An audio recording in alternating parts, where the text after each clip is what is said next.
The day before the wedding, when Ethan was at his lowest, his ex, the woman he once called the love of his life, came back. I teased him lightly.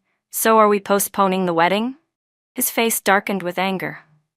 "Unless you plan to cancel it yourself," he said sharply. "I'm marrying you tomorrow no matter what."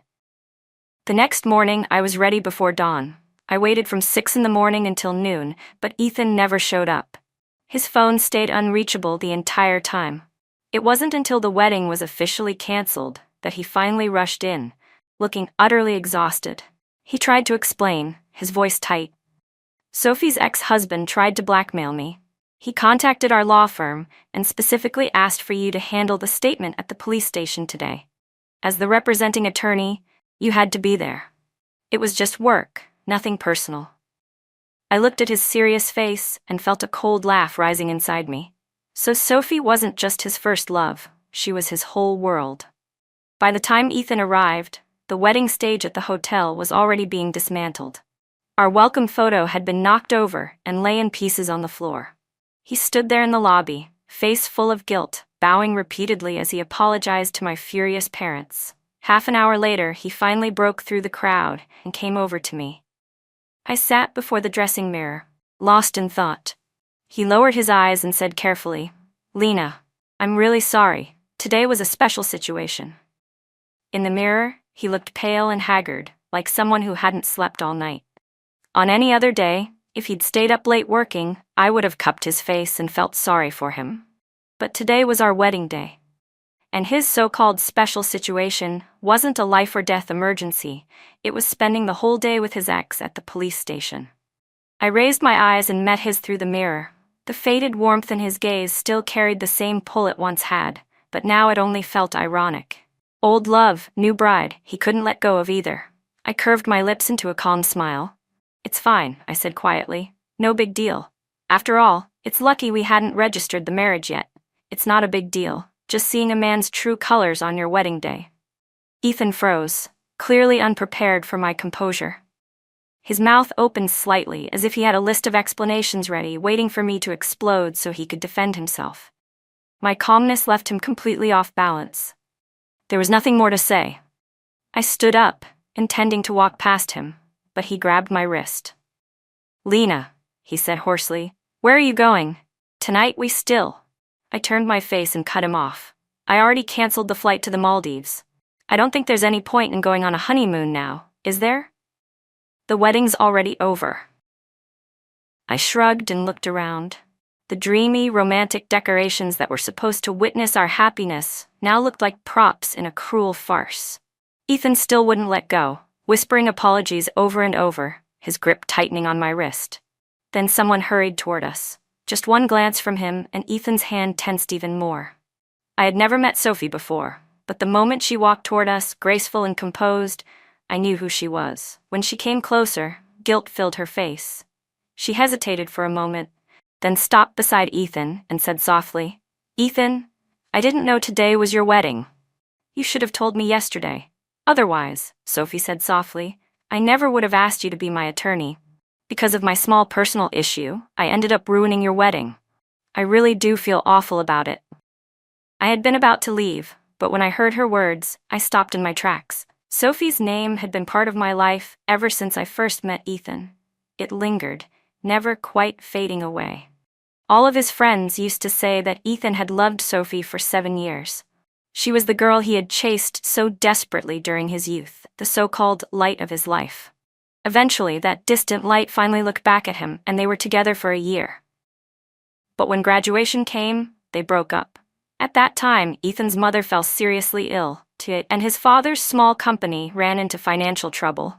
Its cash flow collapsed, the business teetered on the edge of bankruptcy, and massive debts piled up. When the girl he loved broke up with him, it became the final straw that crushed him. He went to the seaside alone and drank himself numb. When I realized something was wrong, I called people to pull him out of the rising tide. Maybe it was because he looked heartbreakingly handsome, or maybe it was because I was already falling for him, but from that day on, I couldn't stay away from Ethan. I didn't care if he still had that first love. No matter how beautiful moonlight is, it's cold and far away. Nothing like the warmth of someone standing beside you. When Ethan's mother fell ill, I found the best hospital, contacted the most reputable specialists, and helped arrange a new treatment plan for her. When his father's company ran into trouble, I convinced my family's business to quietly invest and keep it afloat. I didn't want to hurt his pride, so I stayed behind the scenes, never asking for credit, just quietly staying by his side, day after day. Eventually, his father's company made it through the crisis, and his mother successfully completed her final surgery. That day, Ethan took me back to the seaside. I had never seen a young man in his early 20s cry like that, so openly, so honestly. He cried until he started laughing, then lay back on the sand, smiling through his tears. His furrowed brows finally relaxed. In the night, his eyes were unusually bright. He held me and said over and over how he'd thought life had reached its end, but since meeting me, he'd found light again. He said I was his good luck charm, his goddess of fortune. That night, we opened our hearts to each other and truly became a couple. Sophie was beautiful, elegant, poised, the kind of woman who drew attention just by standing still. Watching her now, standing next to Ethan, I couldn't help but feel like an outsider.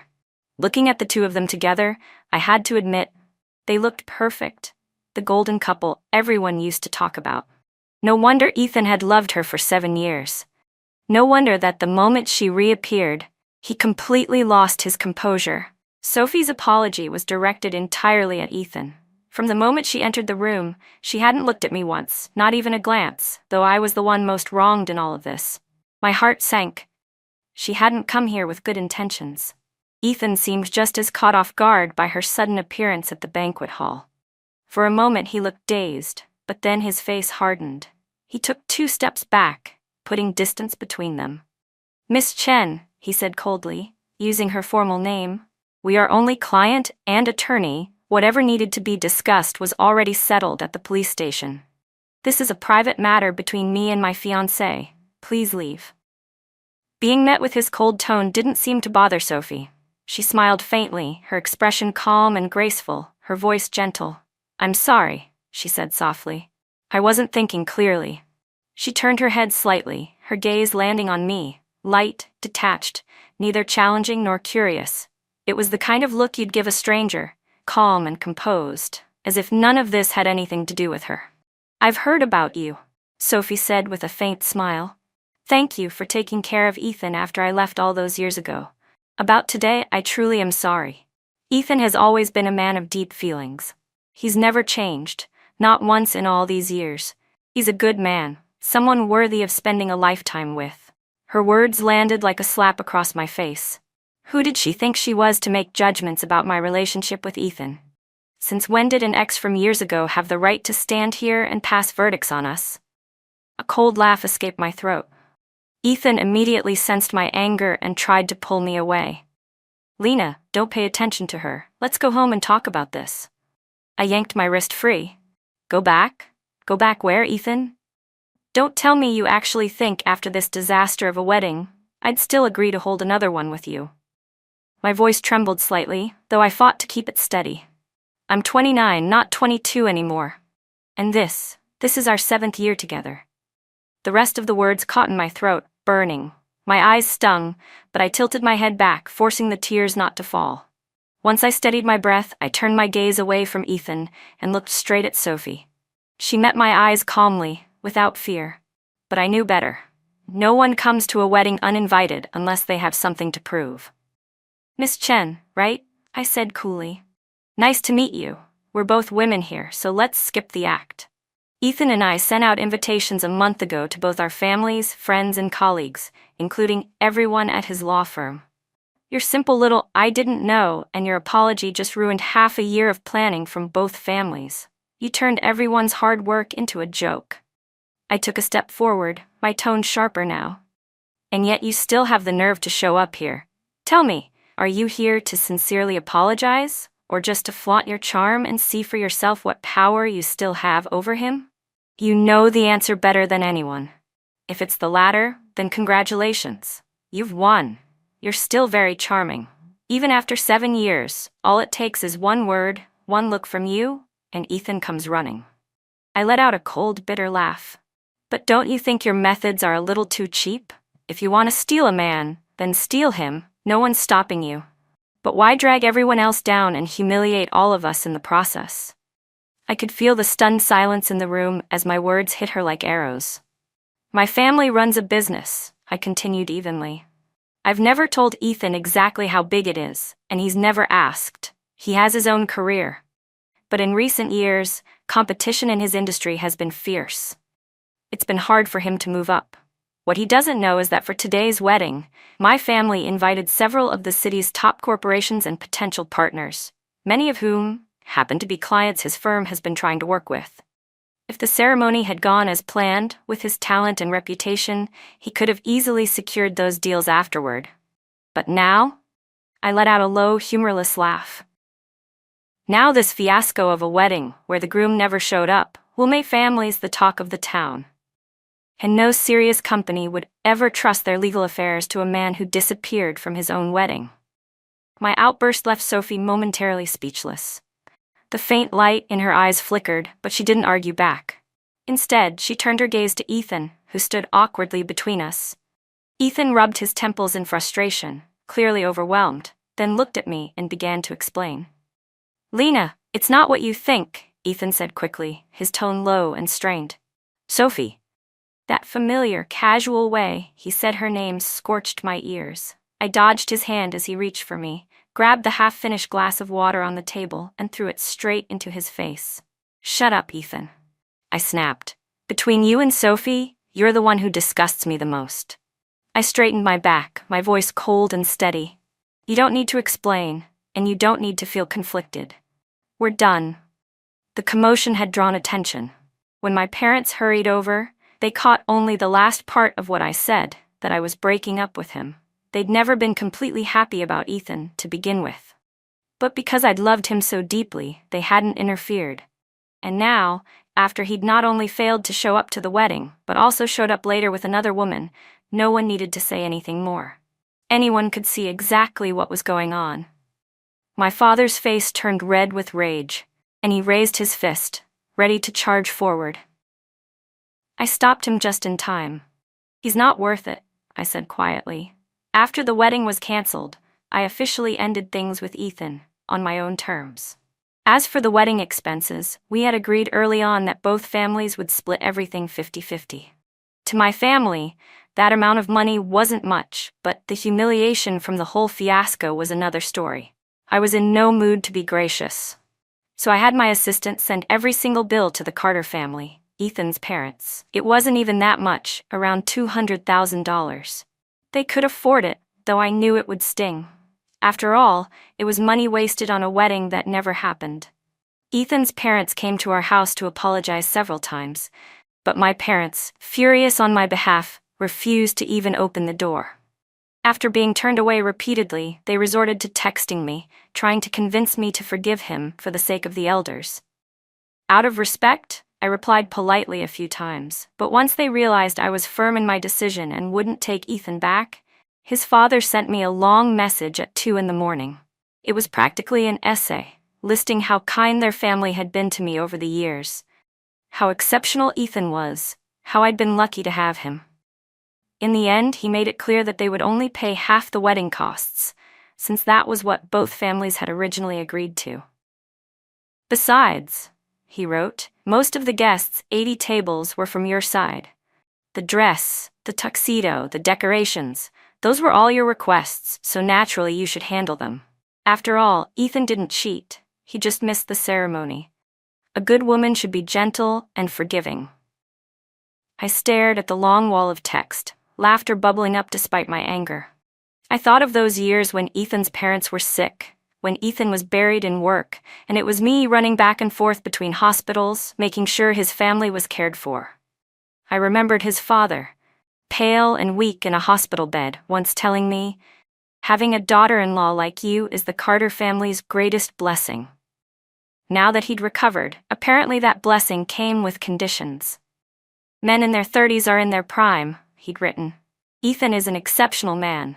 It's only natural that women would be drawn to him. It was just a missed wedding, not infidelity. You should learn to be more understanding." I couldn't even finish reading. I took a screenshot of the entire message, forwarded it to Ethan, and then blocked every single one of his family members. Deleted their numbers too. Maybe life had been too easy for them these past few years. They'd forgotten where they came from. Sometimes, people need to fall flat on their faces before they remember how to stand. The next day, I received a call from an unknown number. Ethan's voice came through, thick with congestion. He sounded like he had a cold. "Lena," he said hoarsely, "I've already covered all the wedding expenses. I didn't know about what my mom said to you. I'm sorry for what she said. I've been in another city for a court case these past 2 days. When I'm back, can we talk?" Honestly, if not for what happened with the wedding, Ethan would have been a decent boyfriend. He was stable, smart, reliable.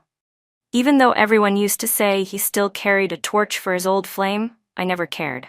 After all, 7 years of being together every day, how could that not be enough to outweigh a memory? All those dreams I'd built with him, those castles in the air, were nothing but illusions. After all, when he was at his lowest, it was me who had stayed by his side, step by step, helping him climb out of the darkness.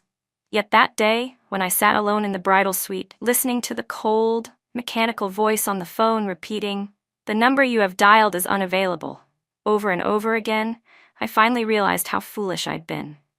There are only a few truly important moments in life, and on one of them, my wedding day, my groom disappeared. While I was sitting there, panicking, wondering if something terrible had happened to him, he was running around helping his ex, the woman he used to call his first love. How little must a man care about his fiancée to completely disregard her dignity like that? When I think back to the shock and the chill that hit me the moment I learned the truth, I can still feel it in my bones. I clenched my phone tightly and said, as calmly as I could, "Ethan, while I'm still able to think rationally, let's end things peacefully. Let's just call these 7 years a mistake I made." A few nights later, my friend Mason dragged me out to a private lounge. "You need to have some fun," he said, and with a wicked grin, ordered 8 male models to join us. They stood in a neat line, young, handsome, their presence instantly lightening the heavy gloom that had clung to me for days. "Come on," Mason cheered. A toast to our gorgeous, rich, newly single Miss Lena song. Champagne erupted in a fizzy burst, the boys whooped and hollered, and then the door suddenly slammed open. Ethan stood there, face dark as thunder, completely out of place amid the neon lights and wild laughter. His tailored suit, his rigid posture, it was like watching a businessman storm into a nightclub. He kicked aside the empty bottles scattered on the floor and threw a wad of cash onto the table. The boys looked at each other uneasily. The one sitting next to me scooted away. "Don't mind him," I said coolly, picking up a glass and clinking it against his trembling hand before taking a sip. The alcohol burned down my throat. "Damn, that's strong." Ethan's expression darkened even more. He slammed down 2 more stacks of cash. "If you don't all leave right now," he said coldly, "I'm calling the police." Mason jumped up immediately, furious. "What the hell is wrong with you, Ethan? Why can't you stop chasing your ex around? This is legal entertainment. We're not doing anything shady. What exactly are you reporting to the police for?" Ethan glared at him, voice low and sharp. "I never agreed to the breakup. Whether this is legal entertainment or not isn't up to you." Mason barked out a laugh. "Oh, so now you're playing the shameless card? If you didn't want to break up, then maybe, just maybe, you shouldn't have abandoned your bride and all your guests to go comfort your ex on your wedding day. You're lucky she even said peaceful breakup. If it were me, I'd have blasted your names all over town and let everyone know what kind of scum you two are." Mason was fiery by nature, and few could out-argue him when he was angry. The 8 male models, sensing danger, quietly grabbed the cash on the table and slipped out. Mason snorted. "Useless pretty boys," he muttered. Ethan shot him a cold glance. "So you're the one who leaked your ex-husband's dirt online, huh? I heard he's been looking for a lawyer to sue for defamation lately." Mason froze, his face flushing bright red. He opened his mouth to retort but was too flustered to speak. Before he could say anything, I stood up, grabbed my coat from the sofa, and headed for the door. Mason made a move to stop me, but I gave him a look, and he stepped back. "Ethan's been trying to find me," I said quietly. "Might as well let him say whatever he needs to say face to face." It was autumn, and the night air was already turning cold. I pulled my coat tighter around me as I walked down the quiet street, Ethan trailing a few paces behind. When we passed the small park where we used to go for walks and late-night talks, I stopped and turned to him, irritation flickering in my chest. "What else is there to say?" I asked flatly. "Just get it all out now." Ethan looked completely thrown off by the way I spoke to him. His brows tightened, and for a moment, he looked like he was the one who'd been wronged. For 7 years, I'd always been gentle with him, soft-spoken, understanding. Even when we argued, I'd never given him the cold shoulder. Maybe it was exactly that endless tolerance of mine that gave him the courage to leave me hanging on our wedding day. Maybe he thought I was still sulking. He let out a quiet sigh, took off his suit jacket, and carefully draped it over my shoulders. His voice was low and steady. "Lena, you can't just sentence me to death like this. What happened that day?" Yes, part of it was because I still felt some obligation toward the past. And it just happened that I was familiar with the kind of situation Sophie was in, so I agreed to help without thinking too much about it. The other half was my own poor judgment. I thought it would take an hour at most, that it wouldn't interfere with the wedding the next day, but I didn't expect her ex-husband to turn violent when he couldn't get what he wanted. That's what caused the delay. I've already handed her case over to another colleague. From now on, I won't have any contact with her again. His explanation was perfectly reasonable. I even nodded slightly. "I see," I said quietly. "But Ethan, what does that have to do with me? I only care about the outcome." Every excuse he gave was logical, every decision understandable, but the truth was, none of it changed anything. He'd chosen to be there with her. There were plenty of capable attorneys in the world. He wasn't the only one. As the meaning of my words sank in, the color slowly drained from his face. I lowered my gaze and asked, half laughing at myself, "Ethan, is it really that hard to admit you still care about her?" "I don't care about her," he said instantly, his tone sharp, almost defensive. Before I could respond, the phone in the pocket of his jacket, the one still resting on my shoulders, started to ring. He didn't move. I reached in and pulled it out. Sophie's name was flashing brightly across the screen.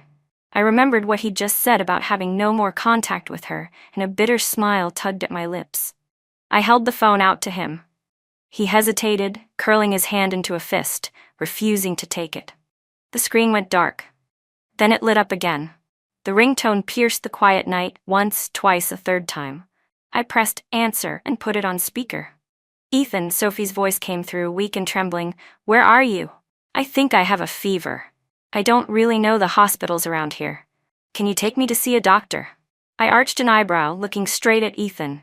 His face stiffened, and he took a long, shaky breath before gritting out, "Sophie, that's enough." There was silence on the other end for a few seconds. Then her voice came again, soft and sorrowful.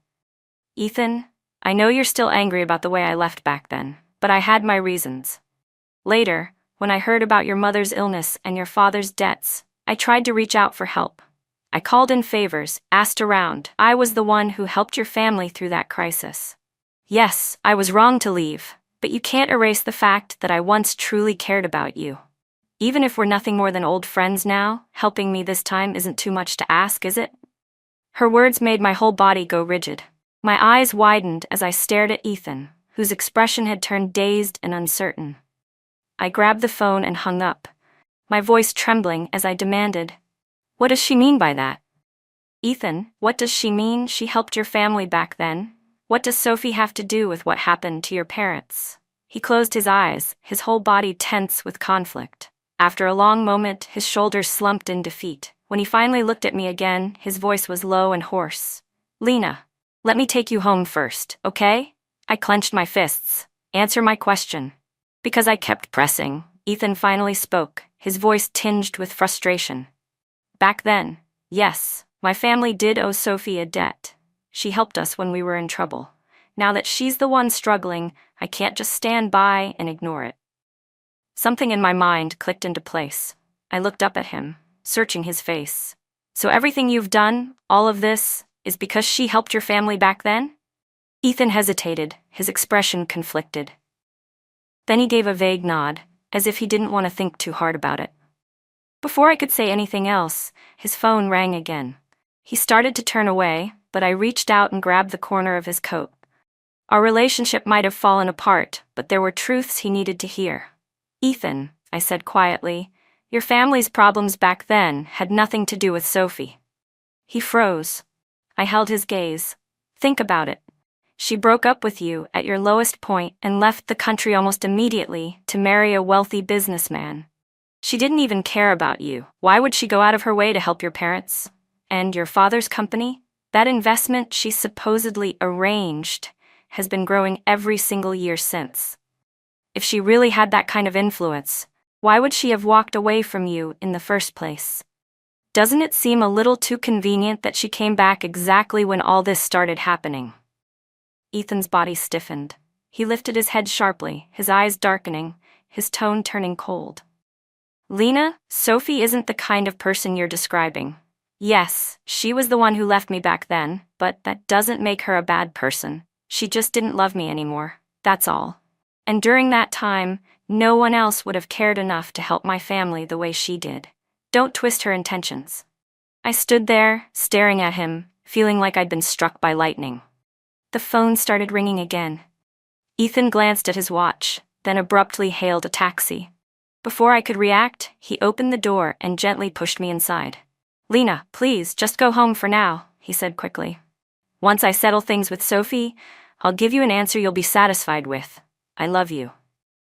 Ethan rarely said those words so openly, but now they came out fast and desperate, half meant to comfort me, half to convince himself. Just as he was about to close the door, I raised my hand to stop it.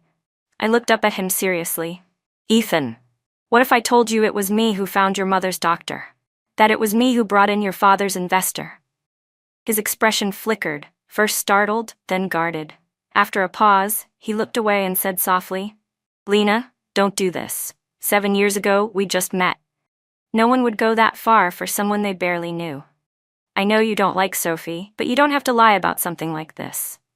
The door shut before I could speak again. I watched him disappear into the night, his tall figure swallowed by the streetlights. And then for the first time in a long while, tears started pouring down my face. I hadn't cried on our wedding day. I hadn't cried when I broke up with Ethan. I hadn't cried when his mother humiliated me.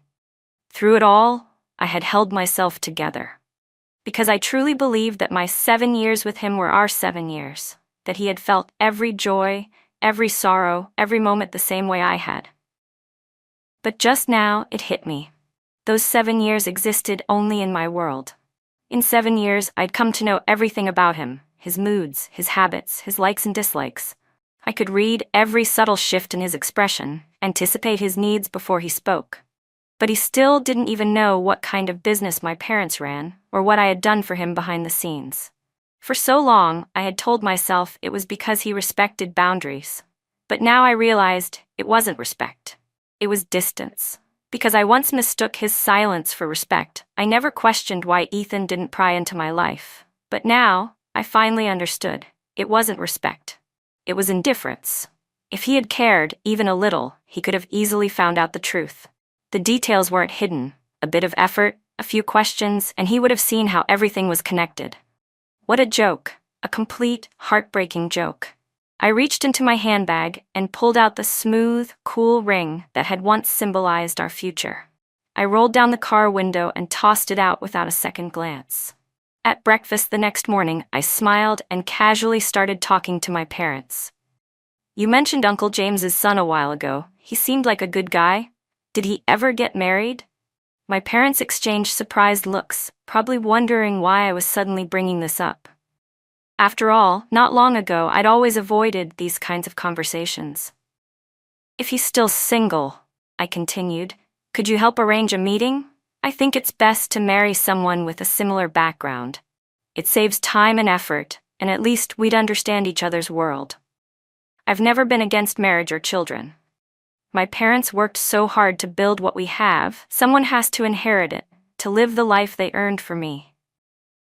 My mother's eyes lit up with excitement. She immediately set down her fork and started talking about other family friends, Uncle Henry's son, Aunt Rachel's nephew, listing names like she was afraid to miss a single one. She looked like she could start arranging dates that very day. My father, always the calm one, waited for her to finish before giving his quiet opinion. Out of all of them, I think Jacob is the most promising. He's accomplished enough to be worthy of our Lena. Then Jacob it is, my mother said decisively. Seeing that I didn't object, she smiled wide and hurried off to make the call. After breakfast, I sat with my father for a while to discuss business. As their only child, I'd always known that one day I would take over the family company. For the past 2 years, I'd been gradually handling more of the key decisions on my own. Toward the end of our talk, I mentioned casually, that investment in Ethan's family company, it's time to end it. The return's too low, it's not a smart deal anymore, and the legal consulting contract with their firm is expiring soon. We should switch to another agency. It's better to keep things fresh and avoid dependency. Also, there's no need to keep checking in with Dr. Turner at the hospital. Let's cut all ties with the Carters. When I looked up, my father's eyes were full of approval. For some reason, that made me feel a pang of guilt. I'd loved Ethan for 7 years, and my parents had tolerated that love for just as long. Maybe, in a strange way, I should thank Sophie for stepping back into his life. If she hadn't, I might have gone through with the marriage, and by the time I realized the truth, the cost of leaving would have been unbearable. While Ethan was busy handling Sophie's problems, I met with Jacob. Because we came from similar families and had both studied abroad when we were younger, we clicked surprisingly well. Our conversations flowed easily, and being around him was comfortable and uncomplicated. I didn't have to tiptoe around the past or avoid certain topics. Jacob appreciated my confidence and openness, said it was refreshing to meet a woman who was warm but not fragile, independent but not cold. After our second meeting, I decided to be straightforward. I was almost married once, I told him. You've probably heard about that fiasco. Everything you heard is true, I won't deny it. So if you need to reconsider whether you still want to get to know me, I'll understand. The next day, Jacob showed up at my building. He was standing downstairs, holding a bouquet of snowdrops, tall and composed under the gentle afternoon sun. He looked almost unreal, too calm, too pure. I didn't answer you yesterday, he said, smiling faintly, because I didn't want to seem impulsive or careless. I don't know much about what happened before, but I do know one thing. A man who abandons his bride on their wedding day can't possibly make her the one at fault. This bouquet, he said, extending it toward me, is my answer. The snowdrop's meaning is rebirth. Looking at Jacob's calm, open expression, all the nervousness and hesitation in my chest melted away. Yesterday, I'd told myself I was giving him time to think it through, but in truth, I'd wanted time for myself, to be sure, to breathe, to see if I was really ready. But now, standing there, I realized I had overthought everything. When you're with someone honest and straightforward, things don't have to be so complicated. News of Ethan's injury came from his friend, Henry.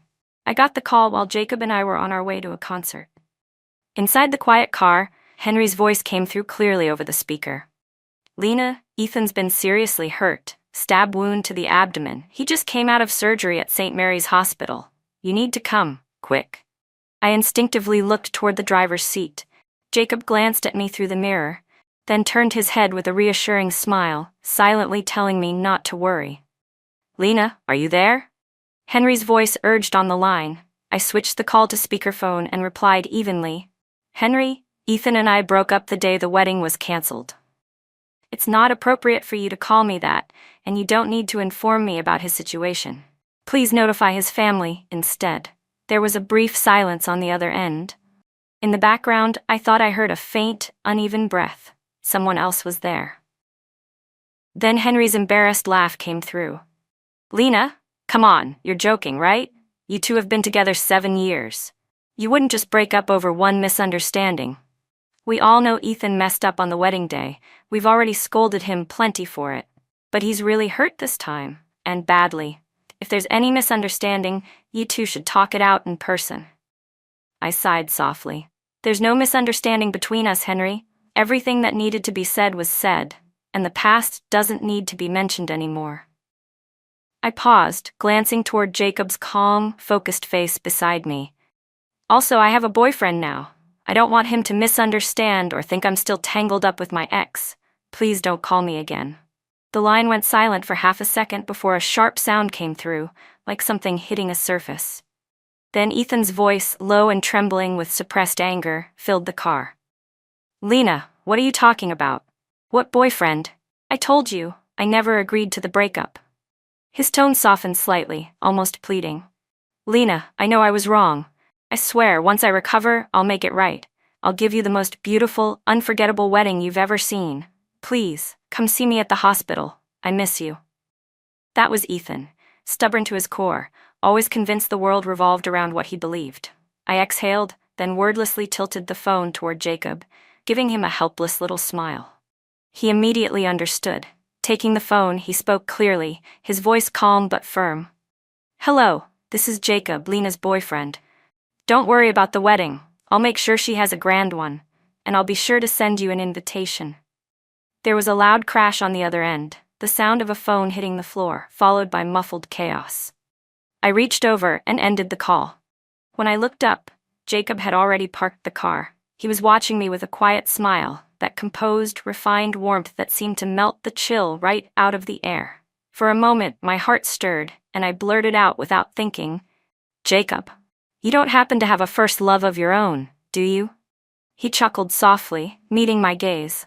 "My parents taught me that everyone has a past," he said seriously, "but only when you've made peace with it, when your heart's truly clean, can you love someone new." I smiled, genuinely this time. I liked that answer. When Mason found out I was seeing Jacob, he let out 3 loud curses in a row, then smirked and said it was his way of showing respect. In our circle, Jacob had a flawless reputation, rare and unmatched. "Lena," Mason said with a grin, "you really landed yourself the best of the best." Before, when I was with Ethan, I hardly ever went to social gatherings. Most of his friends were from his firm, people I couldn't really relate to. So honestly, I didn't know much about Jacob. But Mason, who's notoriously hard to please, started listing off Jacob's strengths one after another. Responsible, low-key, well-educated, sincere, disciplined. When I asked if there were any flaws, he thought for a long while before admitting with a laugh, "He's hard to win over. That's it.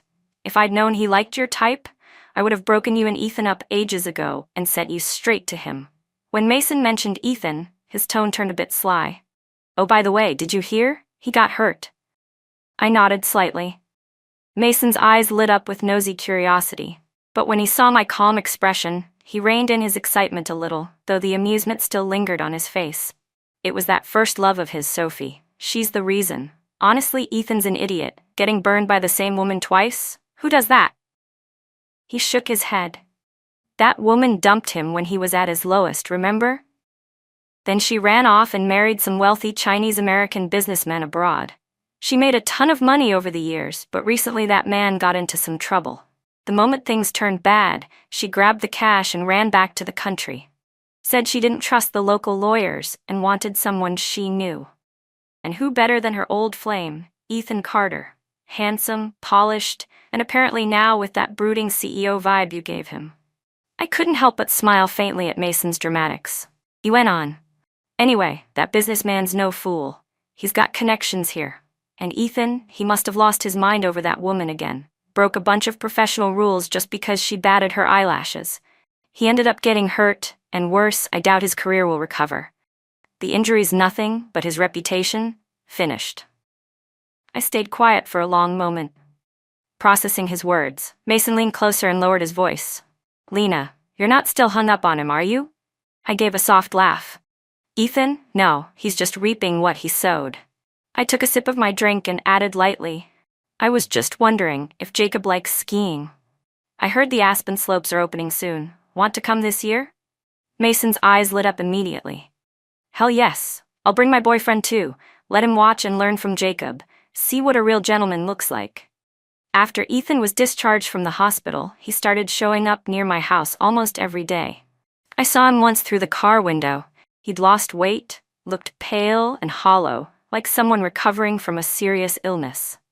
The man who never used to smoke now had a half-burnt cigarette between his fingers, leaning quietly against his car, head bowed, lost in thought. Jacob, noticing my silence, asked gently, "Do you want to go down and talk to him? He's been here every day. Even when I leave late, his car is still parked there." I shook my head. There's no point. Hope doesn't bring back what's already gone. He'll understand that eventually. And whatever he has to say, whether it's an apology or an explanation, it doesn't matter to me anymore. Our story ended the day he ran back to his first love. Then Jacob reached over and placed his warm hand over mine, his grip firm but gentle. Good, he murmured quietly. Because I don't want you to see him either. I looked up and smiled at him. Being with someone who didn't make love a struggle, someone who didn't make me twist myself in knots, felt so good. Ethan's perspective, August 25th. After saying goodnight to Lena, I lay in the bridal suite we'd prepared together, wide awake. The thought that I'd be bringing her home as my wife the next morning filled me with an indescribable joy and anticipation. How could I explain that feeling?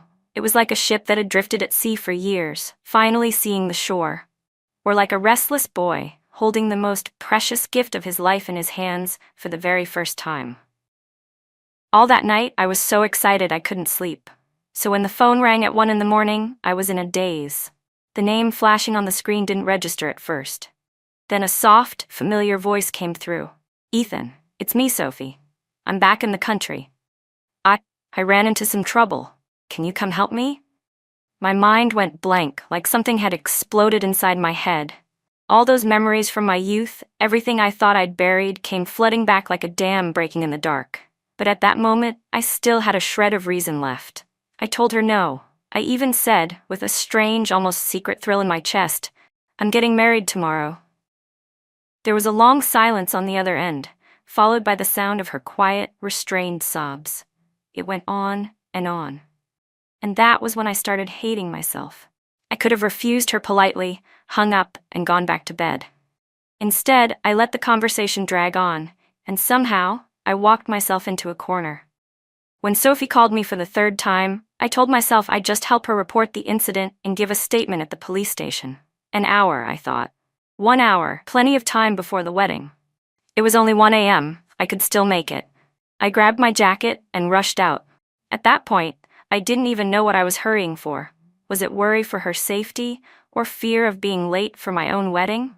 But everything that followed spiraled completely out of control. One unexpected thing after another destroyed all my plans. When I finally walked out of the police station, I glanced at my watch and slapped myself twice across the face. Then I ran toward the hotel, panic clawing up my throat, a wave of dread threatening to drown me. That feeling only grew stronger when I saw Lena sitting alone at the dressing table, her back straight, her eyes distant. Lena hates being lied to, so I forced myself to stay calm, to sound composed. I explained everything, thinking if I just spoke rationally enough, she would understand. She had always been gentle, patient, so understanding with me. As long as I admitted my mistakes sincerely, she would forgive me. She always did. But then Sophie showed up. I never expected them to meet. Sophie had just been through a traumatic night, and Lena's words had cut deep. I was afraid Sophie might do something reckless, so I stepped in, trying to calm things down. Lena's eyes reddened instantly. She grabbed the glass of water beside her and threw it at me. We're done, she said. At the time, I thought she was just angry, just lashing out because she cared. I told myself, she's furious because she loves me. She couldn't possibly mean it. I figured once things cooled down, we'd make up. I didn't realize then that she truly meant every word. I've always hated Mason, Lena's best friend. Of course, I know he hates me too. He's always thought I wasn't good enough for her. After he dragged her out of that club the night she found out, I told myself the next day I'd apologize properly, to make things right once and for all. I knew how to separate the past from the present. Whatever Sophie had been to me, she belonged to another time.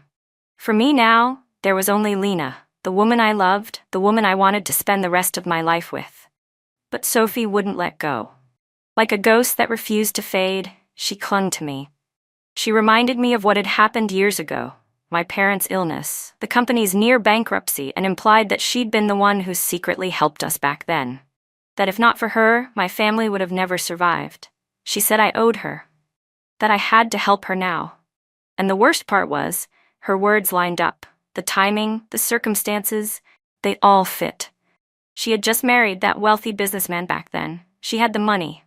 In an instant, Sophie went from ex-lover to benefactor, and I felt trapped, obligated to repay her somehow.